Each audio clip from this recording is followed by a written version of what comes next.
มันเขียนประวัติศาสตร์เต็มรูปขึ้นมาว่าตายในน้ำสร้างตอนนั้นตอนนี้มันตีกับฝรั่งเศสนั่นแหละปลอมพาสปอร์ตนั่นแหละเขาจังเห็ดพึ่นน่ะปลอมพาสปอร์ตเขาอเมริกานั่นแหละเขาจังเห็ดพึ่นย้อนการคอร์รัปชันย้อนการหลอกลวงย้อนการขี้ตัวดิปโลมาซีขี้ตัวการทูตขี้ตัวปลอมน้ำการทูต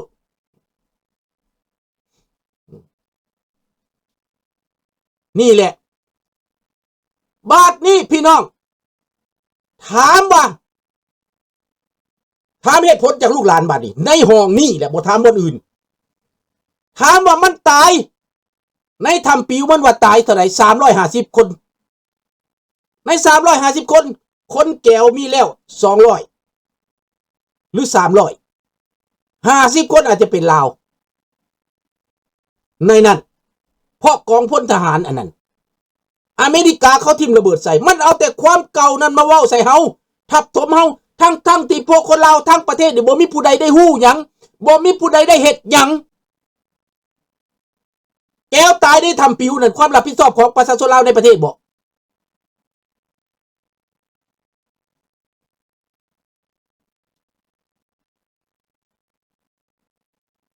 เนอะ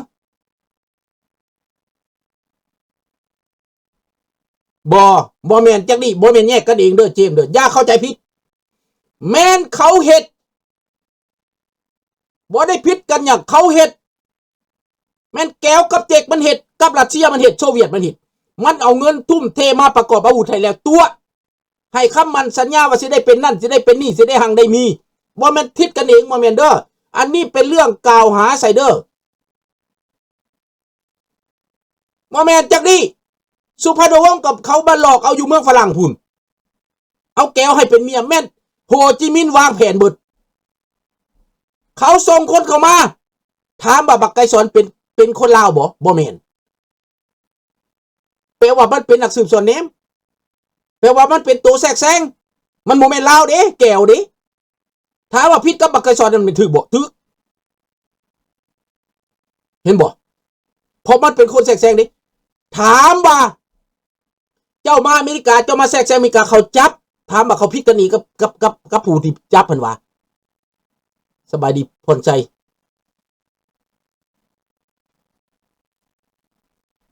นี่แหละให้ลูกหลานขึ้นเบิ่งมันตาย300 กว่าคนในถ้ำปิวมันว่ามันเว้าอยู่หั่นทุกมื้อทุกวันมันเป่าหูสร้างเรื่องขึ้นมาแต่งปึ้มขึ้นมาสร้างวิดีโอขึ้นมายุยงปลุกปั่นขึ้นมาถามว่ามันฆ่าคนลาวหลังจากปลดปล่อยแล้วหลังจากมันคุมอำนาจแล้ว100,000 กว่าคนหูความรักเอาไปฆ่าทิ่มเบิด100,000 กว่าคนกับ350 คนอันใดน้ำหนักตอนสงครามอเมริกาทิ่มระเบิดใส่ถ้ำนะแม่นอเมริกาทิ่มระเบิดใส่ถ้ำได้บ่แม่นลาวได้มึงไปยังบ่ไปเอาโทษอเมริกาพุ่นมึงไปยังบ่ไปฟ้องอเมริกาพุ่นคันว่ามึงตายย้อนอเมริกาหั่นนะถามแหน่และคนลาวนี่ไปเฮ็ดยังให้มึงเอาแก้วเข้ามาอยู่ในถ้ำมันนั่นถามบักหัวกะโหลกบักฮูจิมินห์นะมึงคนลูกน้องมันมาอยู่ในถ้ำมันนะคนลาวไปเฮ็ดยังให้มึงบักไก่สอนมึงคนแก้วมาไว้ในถ้ำมันนะอเมริกาไปทิ่มระเบิดใส่มึงตายหั่นน่ะมึงสิมาโทษคนลาวจังไดบักซาดหมาสัตว์เดรัจฉานสัตว์นรกผีปอบผีญาวายชาติตระกูลสัวซามลามไห้พระเจ้าแผ่นดินลาวอนุญาตให้มึงมาอยู่เมืองลาวนี่แล้วมึงจะมาบิดเบือนความจริงทำไมถามให้พี่น้องคนไทยได้รู้จักไหมถามว่าคนลาวเป็นอพยพมาคนไทยได้เห็นไหมได้เห็นกับตาไหมถามพ่อถามแม่ถามปู่ถามย่าตาย่ายายอพยพมาเป็นหมื่นเป็นแสนแล้วไอ้ไก่สอนเท่าคำไตเท่าสอนไซเท่าทองลุนได้นำมาจูดศูนย์อพยพ จูดศูนย์หนองคายจูดศูนย์นาโพจูดเหล้าเผาผลาญบ้านเรือนชานของประชาชนที่หนีตายคนอพยพอยู่แล้วเขายังมาซ้ำเติมอยู่ใสคุณงามความดีอยู่ใสความที่เขาหักเขาอ่ะนะ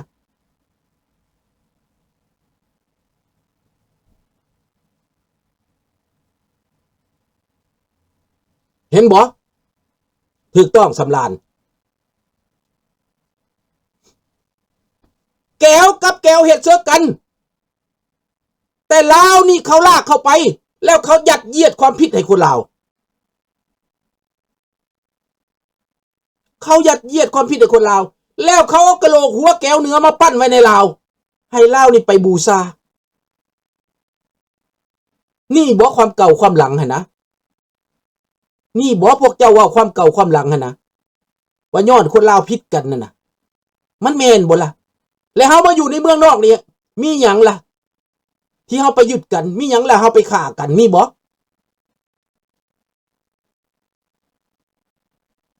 เห็นบ่ล่ะไล่ใส่เบิ่งน้ำหนักพี่น้องขนาดเหตุรัฐบาลผสม3ฝ่ายแต่ละครั้งล่มทุกครั้งบ่ล่มจังได๋ของจีนโซเวียตแก้ว3ชาติใหญ่ๆนี่น่ะมาล่มน่ะพระเจ้าแผ่นดินลาวน่ะเชิญเข้ามารวมกันเป็นหยังจังล่มเพราะว่าแก้วบ่พอใจเจ๊กบ่พอใจรัสเซียบ่พอใจแบบเดียวกับบักโปรตีนบ่พอใจรัฐบาลเซเลนสกี้ทิมให้เซเลนสกี้เบิดคนที่ถูกทำลายต้องทิมให้คนที่ถูกทำลายผู้ลุกลานเป็นผู้กล่าวหาผู้ที่ถูกลุกลานตาแตกตาบอดบ่ฮู้จักบ่แบบเดียวกันเป๊ะเลยบทเรียนมีแล้วมา100 ปีพันปีแต่วันบทเรียนตอนนี้คนที่ถูกกระทำนะจิมไล่เบิ่งพวกเจ้าใส่สมองเบิ่งคันพวกเจ้าเป็นสมองคนเด้อคิดดีๆเป็นสมองคนบ่ต้องเอาเหตุผลไหนมาอ้างลูกยองลูกแกะนิทานไว้อยู่ใต้น้ำกับสิงอยู่เหนือน้ำเป็นความผิดของลูกยองบ่เฮ็ดน้ำขุ่นใส่สิงบ่บักโปรตีนเป็นสิงอยู่เหนือน้ำเซเลนสกี้เป็นแบะเป็นแกะเป็นแพะอยู่ใต้น้ำกล่าวหาว่าเซเลนสกี้เป็นลูกหลานบ่กล่าวหาว่ารัฐบาลลาวนี่ไปลูกหลานเวียดนามเหนือบ่ย้อนพวกเจ้าบ่ถือกันบ่เดี๋ยวนี้ค่อยถือกันหลายบ่เดี๋ยวนี้น่ะเมืองลาวถือกันหลายบ่เดี๋ยวนี้น่ะฆ่ากันทุกมื้อตีกันทุกมื้อตายกันทุกมื้อเอารถเหยียบกันตายทุกมื้อปุ่นกันทุกมื้อฆ่ากันกินทุกมื้อเอายาเบื่อยาเมามาเบื่อกันทุกมื้อตายกันไปทุกมื้อนี่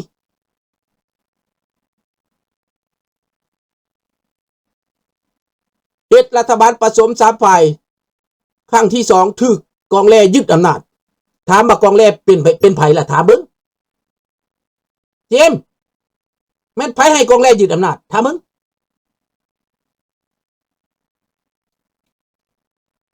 ถามเบิ่งเจมไผให้กองแลยึดอำนาจหั่นน่ะในพลภูมิขึ้นไปหลวงพระบางไปปรุงศพพระเจ้าพิชีวิตหั่นน่ะมอบอำนาจให้กองแลเบิ่งเด้อดูแลเบิ่งแย่งความสงบเด้อนั่นน่ะกองแลเฮ็ดอำนาจเป็นหยังโซเวียตฝรั่งเศสกับโซเวียตและแก้วโฮจิมินห์บอกว่าเจ้าอยากเป็นประธานบอกเนาะในพลภูมินอสวรรค์บ่ได้เฮ็ดได้ในพลภูมินอสวรรค์มอบอำนาจให้กองแลได้ว่าเป็นคนสวรรค์เขตนำกันเบิ่งเด้อเบิ่งทหารเด้อแม่นแก้วแม่นโซเวียตแม่นจีนอยู่ทางหลังเบิดกองแลเฮ็ดแล้วคือบ่มาซอยละบาทนี่คือบ่มาซอยบาทนี่โซเวียตบ่เห็นมาซอยแก้วบ่เห็นมาซอยบาทนี่นี่พวกเจ้าหันฟังทั้ง2เบื้องเด้ออย่าฟังเบื้องเดียวเด้อใครเป็นคนสั่งนายพลภูมิสั่งเนาะเจ้าว่าผิดไปแล้วเจมเจ้าว่าตาบอดหูหนวกไปบ่ต้องว่าเด้อคันเจ้าว่าบูจักนั่นน่ะ ผู้ใดบอกว่าเจ้าเห็นบ่นายพลภูมิน่ะขึ้นไปเวียงจันทน์ขึ้นไปหลวงพระบางไปยึดอำนาจนายพลภูมินายพลภูมิเป็นนายกดินายพลภูมิจะข้ามไปทางเมืองไทยไปขอทหารจากประเทศไทยส่วนหนึ่งลำเลียงขอหลดลำเลียงมาข้ามหนองคายมาตีเอาคืนจังได้กองแรกจังปุ๊บไปอยู่ให้ตรงไอ้หินได้ในนั้นมีพ่อคอยอยู่หันบ่ต้องเว้าหลายเรื่องในกองเป็นกลางที่ตอนไปอยู่ซ้ำเหนือนั่นพ่อคอยอยู่หันกับลุงคอยอยู่หันลุงคอยมหาโสภาพันตรีมหาโสภาตอนนั้นอิตาแจ้งบ่ทันได้ฮอดเกาะในร้อยซับอิตาแจ้งลุงคอยได้ในพันตรีแล้วไหนแล้วอยู่ในหันอีกยังมีอีกเดือนสุนทรราชอิตาเดือนกับลุงคอยนี่เกือบมาทอกันสั้นนี่นะอิตาแจ้งตอนนั้นฮักก็ได้ร้อยตีซื่อๆได้บ่ได้เป็นในพ้นแจ้งเลยเด้อร้อยตีแจ้งบ่แม่นจ่าเอกแจ้งสมบ่เป็นยังจังได้ในพลคนบ้านโพนสิมอีตาไกรสอนอยู่สวรรณเขตไปนอนลี่กินข้าวอยู่บ้านโพนสิมคนบ้านโพนสิมเลี้ยงไว้เขาบ่ฮู้จักว่าอีตาไกรสอนเป็นหยังเขาเลยเลี้ยงไว้ไปลี่อยู่หันโอ้ยทหารสิจับตำรวจสิจับขอมานอนลี่อยู่นี่แหละก็เลยกินข้าวอยู่บ้านโพนสิมบัดเวลาเขามายึดอำนาจแล้วเฮ็ดบ้านโพนสิมกลายเป็นเมืองไกรสอนพี่น้องฟังเอาคนลาวเอ้ยแก้วสถาปนาตัวเองเป็นเจ้าแผ่นดินเด้อแก้วเปลี่ยนชื่อบ้านชื่อเมืองเป็นเมืองแก้วเด้อคนลาวเอ้ยบ่แม่นแก้วบ่แม่นไกรสอนเป็นเวียดได้ไกรสอนเป็นแก้วมันบ่แม่นเป็นเวียดฮู้แล้วบ่เจมมานี่ไกรสอนเป็นแก้วหัวคอดเขาหลอกใส่กองแลในที่สุดกองแลบ่มีที่ยืนบ่มีที่ตายอยู่เมืองฝรั่งก่อนสิตายเขากำมัดไว้ในห้องหมอผีบ้าลุงอย่าฮู้จักประวัติกองแลลุงส่งคนไปเห็นบ่ล่ะกองแลบ่มีฮอดความรู้สัมพอลุงซ้ำเขาแต่งตั้งเป็นนายพลเห็นบ่ไกรสอนเป็นแก้วบ่แม่นเป็นเวียดคันคนใดเฮ็ดบ่ดีลุงสิว่าแก้วเบิดคันคนใดเฮ็ดดีลุงสิว่าเวียดนามเป็นแก้วเต็มร้อยแก้วทรราชแก้วทรยศแก้วทรพีแก้วขายซาดเนื้อเป็นแนวใดพวกเจ้าฟังแล้วเป็นแนวใดพวกเจ้าหูเรื่องแล้วนะถามว่าสมควรปั้นรูปหัวบักไกรสอนกับหัวบักโฮจิมินห์ในแผ่นดินลาวเพื่ออะไรถามว่าคนจีนที่มาอยู่แผ่นดินไทยนี่นะวันหนึ่งทรยศต่อคนไทยแล้วมาปั้นหัวคนจีนในแผ่นดินไทยให้คนไทยไปบูชาจะได้ไหม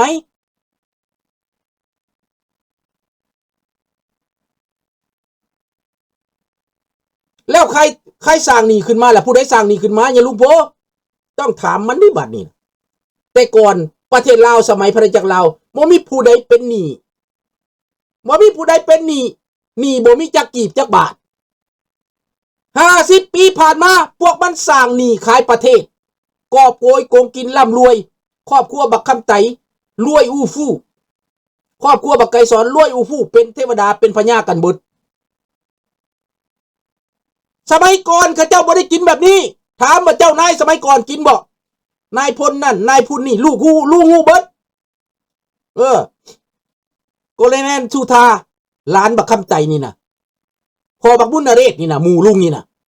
พอบักบี้นี่นะบักบี้อยู่กระทรวงกูมือนี่นะลุงฮูเบิดพวกนี้นักเรียนน่ะรุ่นเดียวกับลุงบักบุญนเรศนี่นะโกเลแมนสุธากับหลานคำไตสั่งยิงรถอยู่บ้านนา